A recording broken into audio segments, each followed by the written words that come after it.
Hello বন্ধুরা, আজ চলে এসেছি রথের মেলায়। আমি আর আমার বান্ধবী মিলে দুজন মিলে বিকেলবেলায় ঘুরতে ঘুরতে চলে এসেছি রথের মেলায়। আজকে রথ নয়, তবে এই মেলাটা আমাদের এখানে 7 দিনব্যাপী বসে। দশমঙ্গ মাঠে আগে বসতো, এখন ভৈরবতলাতে বসছে।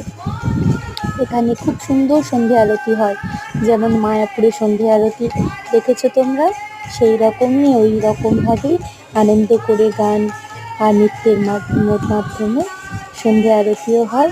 তার সঙ্গে যত ভক্ত আছে সবাই আনন্দে মেতে ওঠে। আমরাও গিয়েছিলাম, দাঁড়িয়ে দাঁড়িয়ে আজ দর্শক হয়ে দেখছিলাম, অনেকক্ষণ ছিলাম। আমাদেরও ভীষণ ভালো লাগে। তো গরম তো রয়েছে, তার মধ্যে একটু করে তো আনন্দও করতে হবে। তোমরাও দেখো কেমন লাগলো, ভালো লাগলো একটা লাইক